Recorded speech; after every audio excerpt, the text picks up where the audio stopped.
ہر حال میں اللہ تعالیٰ کی رضا میں راضی رہنا۔ حضرت انس رضی اللہ عنہ راوی ہے کہ رسول کریم صلی اللہ علیہ وسلم نے فرمایا، بڑی مصیبتوں کے بدلے بڑا اجر ہے، اور جب تم اللہ تعالیٰ کسی قوم کو پسند کرتا ہے تو اسے مصیبتوں میں مبتلا کر دیتا ہے۔ چنانچہ جو مصائب بلا میں راضی رہا تو اس کے لیے اللہ تعالیٰ کی رضا ہے، اور جو شخص مصیبت کی ابتلا سے ناراض رہا تو اس کے لیے اللہ تعالیٰ کی ناراضگی ہے۔ اللہ تعالیٰ جب کسی شخص سے خوش ہوتا ہے تو اسے مصیبت میں مبتلا کر دیتا ہے، اس طرح جب کسی شخص سے ناراض اور ناخوش ہوتا ہے تو اسے بھی مصیبت میں مبتلا کر دیتا ہے۔ گویا حدیث کا یہ حاصل ہے کہ بندے کی خوشی اور ناخوشی اللہ تعالیٰ کی خوشی اور ناخوشی کی علامت ہے۔ جو شخص مصیبت اور بلا میں راضی براضی رہتا ہے وہ خدا کا پسندیدہ اور محبوب ہوتا ہے۔ یقینی طور پہ اللہ تعالیٰ بھی اس سے راضی اور خوش رہتا ہے، اور جو شخص مصیبتوں اور بلا کی سختیوں پر زبان شکایت دراز رہتا ہے اور ناراضگی اور ناخوشی کا اظہار کرتا ہے، یقینی طور پر اللہ تعالیٰ بھی اس سے خوش و راضی نہیں ہے۔ منقول ہے کہ صحابہ کرام رضی اللہ عنہ آپس میں سوال کرتے تھے کہ کس طرح معلوم ہو کہ اللہ تعالیٰ کس بندے سے راضی اور خوش ہے اور کس بندے سے ناخوش اور ناراض۔ پھر یہ جواب دیتے کہ اگر بندہ خدا سے خوش اور راضی ہے تو سمجھا جائے گا کہ خدا اس بندے سے خوش اور راضی ہے، اور بندہ خدا سے ناراض ہے تو اس کا مطلب یہ ہوگا کہ اللہ تعالیٰ بھی اس سے ناراض ہیں۔ اب اپنی حالت کا اندازہ خود لگا لیں کہ آپ اللہ تعالیٰ سے کتنے راضی ہیں اور کتنے راضی نہیں ہیں۔ دیکھ لیں، دین نے آپ کو جانچنے کا پیمانہ بھی بتا دیا ہے۔ اہل ایمان کے مبتلا مصیبت ہونے کی وجہ۔ حضرت ابو ہریرہ رضی اللہ عنہ راوی ہیں کہ رسول کریم صلی اللہ علیہ وآلہ وسلم نے فرمایا، مومن مرد یا مومن عورت کی جان، اس کے مال اور اس کی اولاد کو ہمیشہ مصیبت اور بلا پہنچتی رہتی ہے، یہاں تک کہ جب وہ مرنے کے بعد اللہ تعالیٰ سے ملاقات کرتا ہے تو اس پر یعنی اس کے نامہ اعمال میں کوئی گناہ نہیں ہوتا۔ سبحان اللہ، کیونکہ مصیبت اور بلا کی وجہ سے اس کے تمام گناہ بخش دیے جاتے ہیں۔ امام ترمذی نے اس روایت کو نقل کیا ہے، اور امام مالک نے بھی اس کو نقل کیا ہے۔ نیز امام ترمذی فرماتے ہیں یہ حدیث حسن صحیح ہے۔ سبحان اللہ، یہ دیکھیں کتنی پیاری حدیث ہے۔ ابتلا سے سعادت کے اعلیٰ درجوں کا حصول۔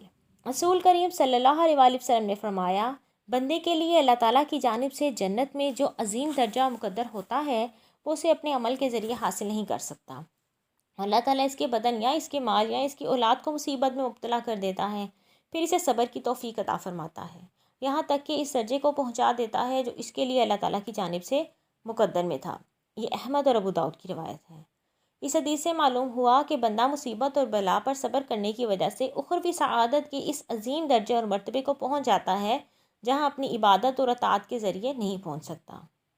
دنیا مومن کے لیے قید خانہ ہے اور کافر کے لیے جنت۔ حضرت عبداللہ رضی اللہ عنہ بن شخیر راوی ہیں کہ رسول کریم صلی اللہ علیہ وسلم نے فرمایا، ابن آدم اس حال میں پیدا کیا گیا کہ اس کے پہلو میں یعنی اس کے قریب 99 مہلک بلائیں ہیں، اگر وہ بلائیں انہیں نہیں پہنچتی تو بڑھاپے میں مبتلا ہوتا ہے، یہاں تک کہ مر جاتا ہے۔ مطلب یہ ہے کہ انسان جب عدم سے وجود میں آتا ہے تو اس کے چاروں طرف بلاؤں کا ایسا جال سا بچھا ہوتا ہے، وہ ایسی ایسی بلاؤں اور مصیبتوں میں گھرا ہوتا ہے جس سے خلاصی نہیں ہوتی، اور اگر اتفاقاً کوئی شخص ان بلاؤں اور مصیبتوں سے نجات پائے رہتا ہے تو آخر میں بڑھاپے کے جال میں پھنس جاتا ہے، اور بڑھاپا بھی ایسا جو درد بے دوا اور بلائے بے انتہا ہوتا ہے۔ حاصل یہ ہے کہ دنیا مومن کے لیے ایک قید خانہ اور کافر کے لیے عیش قدہ ہے، لہٰذا مسلمانوں کو لازم آتا ہے کہ دنیا کی ہر مصیبت اور بلا کے موقع پر صبر کر کے دامن کو ہاتھ سے پکڑے رکھے، اور اللہ تعالیٰ نے اس کے مقدر میں جو کچھ لکھ دیا ہے اس پر راضی رہے، صابر رہے۔ اخروی فلاح و سعادت کی یہی ضمانت ہے۔ ایک حدیث قدسی میں منقول ہے کہ اللہ تعالیٰ ارشاد فرماتا ہے، جو بندہ میری اتاری ہوئی مصیبت اور بلا پر صبر نہ کرے، میری دی ہوئی نعمتوں کا شکر ادا نہ کرے، میرے فیصلے سے راضی نہ رہے تو میرے علاوہ کسی دوسرے رب ڈھونڈ لے۔ سوچئے ایسے شخص کے لیے اللہ تعالیٰ کی ناراضگی کتنی شدید ہے، جو صبر اور شکر کی راہ پر گامزن نہ ہو اور اللہ کے فیصلے پر راضی نہ رہے۔ اللہم احفظنا منہ وفقہنا للصبر والشکر والرضا۔ دنیا کی راحت، آخرت کی وحشت۔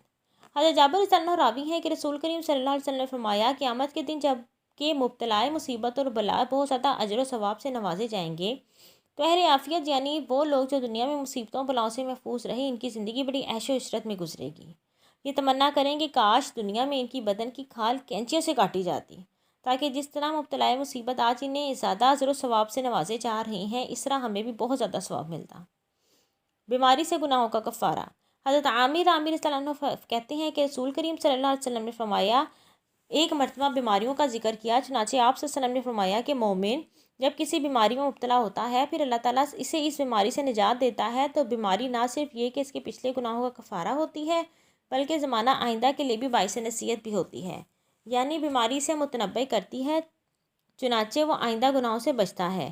اور جب منافع بیمار ہوتا ہے تو پھر اسے بیماری سے نجات دی جاتی ہے۔ اس کی مثال اس اونٹ کی سی ہے جس کے مالک نے باندھا پھر چھوڑ دیا اور اونٹ نے یہ نہ جانا کہ مالک نے اس کو کیوں باندھا تھا اور کیوں چھوڑ دیا۔ ایک شخص نے عرض کیا، یا رسول اللہ صلی اللہ علیہ وسلم، ہماری کیا چیز ہے جو کبھی میں بیمار نہیں ہوا؟ آپ صلی اللہ علیہ وسلم نے فرمایا، ہمارے پاس سے اٹھ کھڑے ہو، تم ہم میں سے نہیں ہو۔ مومن بیماری سے صحت پانے کے بعد متنبع ہو جاتا ہے، چنانچہ وہ سمجھتا ہے کہ میں اپنے گناہوں کی وجہ سے بیماری میں مبتلا ہوا ہوں، اس لیے وہ نہ صرف یہ کہ اپنے گزشتہ گناہوں پر نادم و شرمسار ہوتا ہے اور توبہ کرتا ہے بلکہ آئندہ بھی گناہوں سے بچتا ہے۔ اس کے برعکس منافق کا حال یہ ہے کہ جب وہ بیماری سے صحت یاب ہوتا ہے تو اس کی مثال بالکل اس اونٹ کی سی ہوتی ہے جسے اگر اس کا مالک باندھ دے تو یہ نہ جانے کہ مجھے کیوں باندھا گیا ہے، اور اگر چھوڑ دے تو یہ نہ سمجھے مجھے کیوں چھوڑا گیا ہے۔ چنانچہ منافق بیماری کی وجہ سے متنبع نہیں ہوتا، نہ وہ نصیحت و عبرت پکڑتا ہے، نہ گناہوں پر نادم و شرمسار ہو کر توبہ کرتا ہے، اس لیے اس کی بیماری نہ تو اس کے گزشتہ گناہوں کا کفارہ کرتی ہے، نہ زمانہ آئندہ میں اس کے لیے باعث نصیحت و عبرت ہوتی ہے کہ وہ گناہوں سے بچ سکے۔ فَأُولَٰئِکَ کَالْأَنْعَامِ بَلْ هُمْ أَضَلُّ أُولَٰئِکَ هُمُ الْغَافِلُونَ۔ حضرت صلی اللہ علیہ وسلم کے ارشاد گرامی، تم ہم میں سے نہیں ہو کا مطلب یہ ہے کہ تم اہل طریقہ میں سے نہیں ہو، کیونکہ جس طرح ہم بیماری اور براؤں میں مبتلا ہوتے ہیں اس طرح تم مبتلا نہیں ہوئے ہو۔ مریض کی دلداری۔ حضرت ابو سعید رضی اللہ عنہ، رسول کریم صلی اللہ علیہ وسلم نے فرمایا، حضرت ابو سعید خدری رضی اللہ عنہ راوی ہیں کہ رسول کریم صلی اللہ علیہ وسلم نے فرمایا، جب تم مریض کے پاس اس کا حال پوچھنے کے لیے جاؤ تو اس کی زندگی کے بارے میں اس کا غم دور کرو، یعنی تسلی دو کہ غم و فکر نہ کرو، تم جلد ہی صحت یاب ہو جو کہ تمہاری عمر دراز ہوگی، اس لیے کہ تسلی کسی چیز کو یعنی مقدر کے لکھے ہوئے کو ٹال تو نہیں سکتی، مگر جو مریض کا دل ہے وہ اس سے ضرور خوش ہو جائے گا انشاءاللہ۔ بعض علماء نے لکھا ہے کہ جب حالت نظام میں ہو تو مریض کے لیے مستحب ہے کہ وہ مسواک کرے، چنانچہ صحیح حدیث میں ہے کہ حضرت صلی اللہ علیہ وسلم کے بارے میں منقول ہے کہ آپ نے انتقال کے وقت مسواک فرمائی، اور اس کی یہ حکمت بعض حضرات فرماتے ہیں کہ اسے روح کا نکلنا آسان ہوتا ہے۔ اس طرح اس وقت فرشتوں کی خاطر خوشبو لگانا مستحب ہے، نیز پاکیزہ کپڑے پہننا، نماز پڑھنا اور نہانا بھی مستحب ہے۔ پیٹ کی بیماری میں مرنے والا۔ حضرت سلمان رضی اللہ عنہ بن سرد راوی ہے کہ رسول کریم صلی اللہ علیہ وسلم نے فرمایا، جو شخص پیٹ کی بیماری یعنی دست اور استسقاء میں مر گیا تو اس سے اس کی قبر کے عذاب میں مبتلا نہیں کیا جائے گا۔ پیٹ کے مرض میں مرنے کے لیے یہ سعادت اس لیے ہے کہ اس مرض کی سختی کی وجہ سے گناہ دور ہو جاتے ہیں اور یہ شہید مرتا ہے، جیسا کہ میں نے ذکر کیا تھا پہلے بھی اپنی بیان میں۔ اور شہید کے بارے میں صحیح مسلم میں یہ حدیث منقول ہے کہ شہید کے تمام گناہ علاوہ دین یعنی قرض جو کہ بندوں کے حقوق ہیں بخش دیے جائیں گے۔ کیا غیر مسلم کی عیادت کی جا سکتی ہے؟ حضرت انس رضی اللہ عنہ راوی فرماتے ہیں کہ ایک یہودی لڑکا تھا جو نبی کریم صلی اللہ علیہ وآلہ وسلم کی خدمت کرتا تھا۔ جب وہ بیمار ہوا تو نبی کریم صلی اللہ علیہ وسلم اس کے پاس تشریف لے گئے، چنانچہ آپ صلی اللہ علیہ وسلم نے اس کی عیادت کی اور اس کے سر کے قریب بیٹھ کے اور اسے فرمایا کہ تم مسلمان ہو جاؤ۔ لڑکے نے باپ کی طرف دیکھا جو اس کے قریب ہی بیٹھا ہوا تھا۔ اس کے باپ نے کہا، ابو القاسم یعنی حضرت صلی اللہ علیہ وسلم کا حکم مانو۔ چنانچہ وہ لڑکا مشرف با اسلام ہو گیا۔ حضرت صلی اللہ علیہ وسلم نے فرماتے ہوئے باہر نکلے، حمد و ثنا اس خدا کی جس نے اس لڑکے کو اسلام کے ذریعے آگ سے نجات دی۔ حدیث کے الفاظ سے معلوم ہوا کہ عیادت کے وقت مریض کے سر کے پاس بیٹھنا مستحب ہے۔ نیز حدیث سے یہ بھی معلوم ہوا کہ کافر ذمی سے خدمت لینی اور اگر کافر ذمی بیمار ہو تو اس کی عیادت کے لیے جانا جائز ہے۔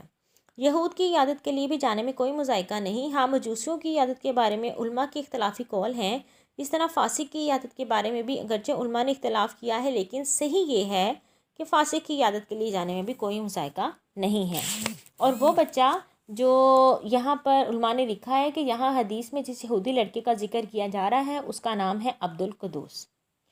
وآخر دعوانا ان الحمد للہ رب العالمین۔ مجھے بھی اپنی دعاؤں میں یاد رکھیے گا اور نیک عمال کرنے کی اللہ تعالیٰ ہم سب کو توفیق عطا فرمائے اور اسلام پر اور دین پر چلنے کی توفیق عطا فرمائے۔ اللہ حافظ۔